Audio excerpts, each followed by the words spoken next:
Bonjour à tous, dans cette vidéo, on va corriger le premier exercice du contrôle de fondement de mathématiques du 16 octobre dernier.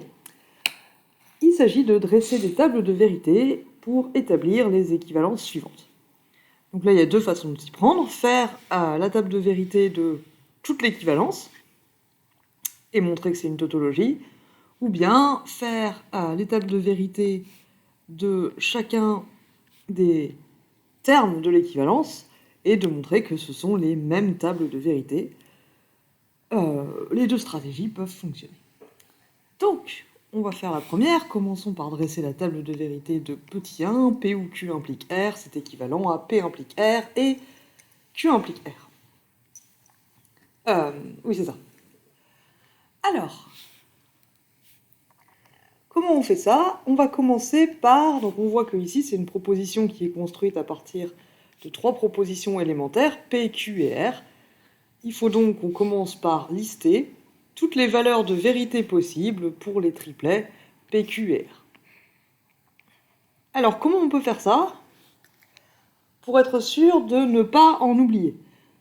C'est-à-dire qu'il faut qu'on fasse une ligne du tableau pour chaque possibilité des différentes valeurs de vérité de P, Q et R. Vous avez dû voir que quand il y a comme ça trois propositions élémentaires, il y a 2 puissance 3 lignes dans le tableau. C'est une façon de vérifier qu'on n'a rien oublié. Une autre façon, pour être sûr qu'on n'a pas mis en double et qu'on n'en a pas du coup oublié une autre et que du coup ça nous fait 8 quand même alors qu'en fait c'est une erreur, c'est de les organiser dans l'ordre. On peut voir ça comme faire un arbre, donc c'est toutes les possibilités, soit P il est vrai, soit P il est faux. Après, si on sait que P est vrai, soit Q est vrai, soit Q est faux.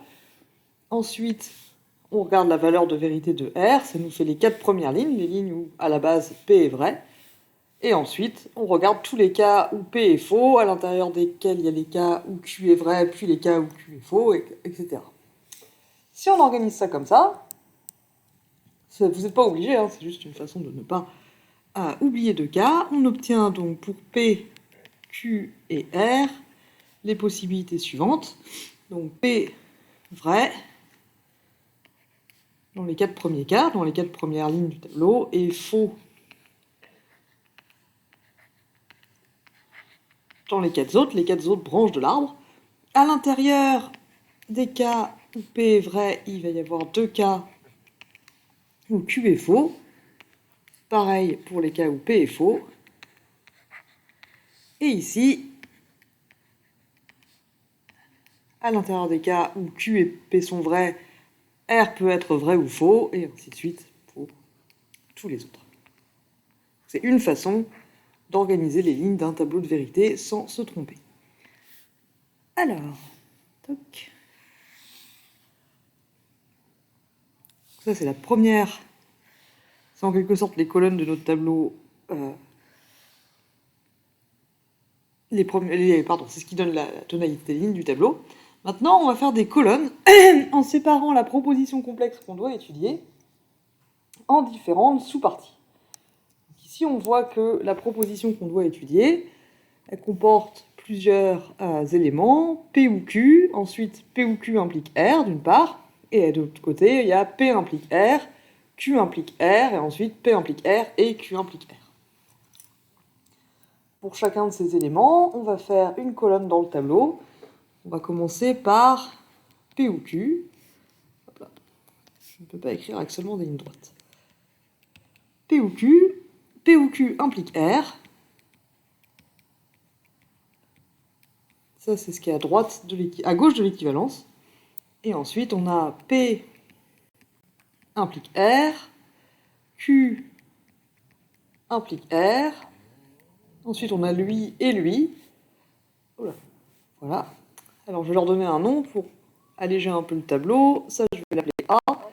Ça, je vais l'appeler B. Du coup, la colonne suivante, c'est A et B. C'est ce qui est à droite de l'équivalence.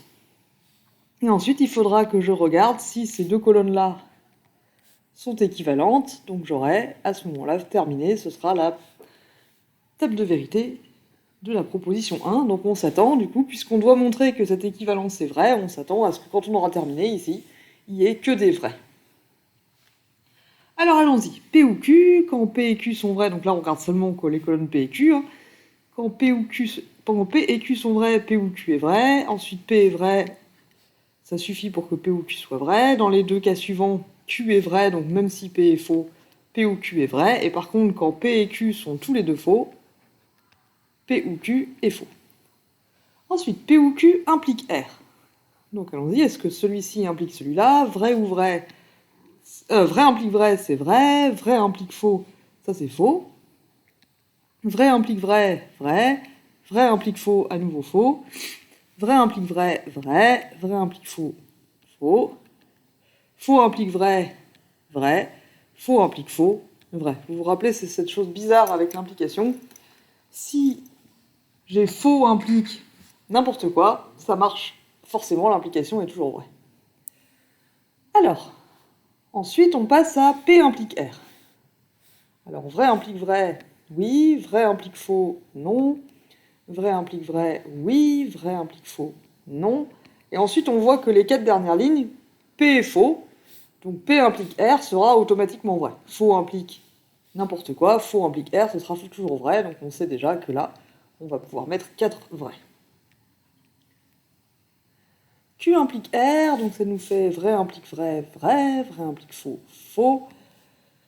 Faux implique vrai, vrai, faux implique faux, faux, vrai implique vrai, vrai, vrai implique faux, faux, et faux implique vrai, faux implique faux, les deux sont vrais. Et maintenant, il faut que je regarde quand est-ce que j'ai A et B, donc quand est-ce que j'ai des vrais dans les deux colonnes juste avant, là. Donc là, oui, là, non, vrai et vrai, là, non, vrai et vrai, oui, vrai et faux, faux, vrai et vrai, vrai, et vrai et vrai, vrai. Et à ce stade, on voit que les deux colonnes ici, c'est un peu mince, ici et là sont les mêmes. Et la dernière colonne, la colonne qui correspond à la proposition 1 que je dois montrer, c'est montrer que ces deux colonnes sont équivalentes. Donc là, on voit qu'on est très bien parti. Vrai équivaut à vrai, oui. Faux équivaut à faux. Attention, il y a eu cette erreur 2 ou 3 fois. Faux équivaut à faux, c'est aussi vrai. L'équivalence, ça regarde si les deux éléments de l'équivalence ont la même valeur de vérité. Et si les deux ont la même valeur de vérité, même si cette valeur de vérité est faux, alors l'équivalence est vraie. Donc vrai équivaut à vrai, oui. Faux équivaut à faux, oui. Vrai équivaut à vrai, vrai. Faux équivaut à faux, oui. Et voilà. Donc on obtient, comme prévu, uniquement des vrais dans la colonne qui correspond à la proposition 1 en entier. C'est ce qu'on appelle une tautologie. Donc P ou Q implique R équivaut à P implique R et Q implique R est une tautologie.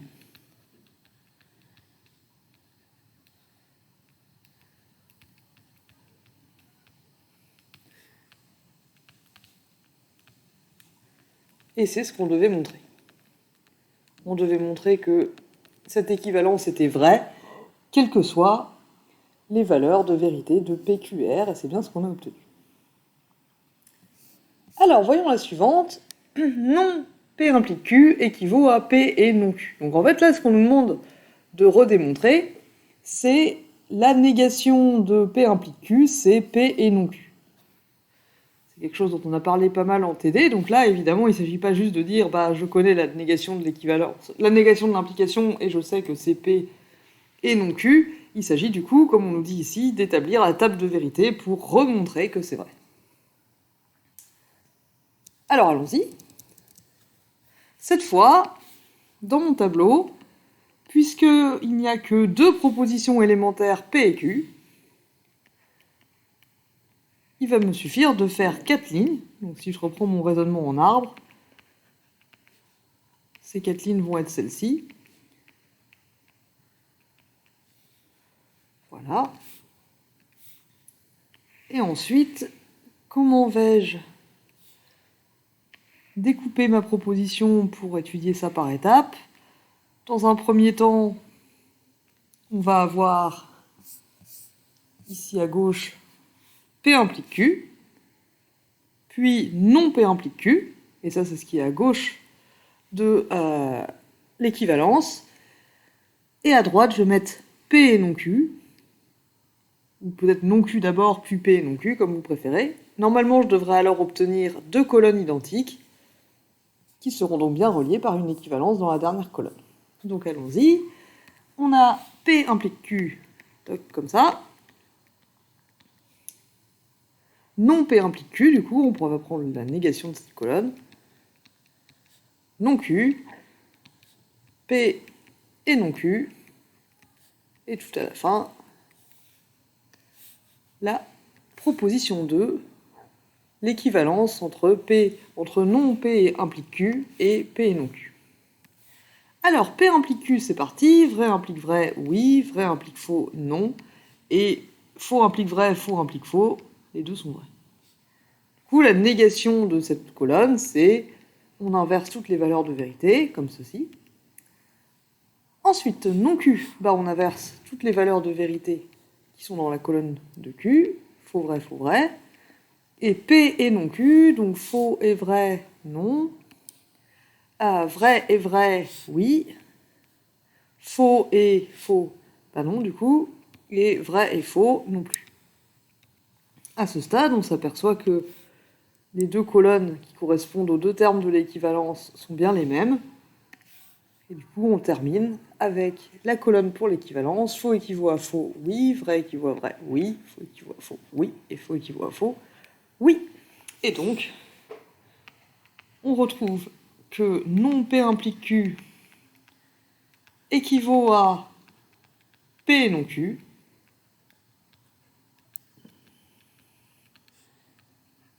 Et bien une tautologie. Et donc elle est vraie, quelles que soient les propositions P et Q. Vous pouvez remplacer P et Q par n'importe quelle assertion, n'importe quelle proposition, qui a une valeur de vérité, et ce sera toujours vrai que non P implique Q est équivalent à P et non Q. Ce qui termine ce qu'on devait faire pour ce premier exercice. En fait, je ne sais pas si quelqu'un regarde cette vidéo, puisque quasiment tout le monde a réussi cet exercice sur les tables de vérité. Si vous êtes là, je vous remercie de votre attention.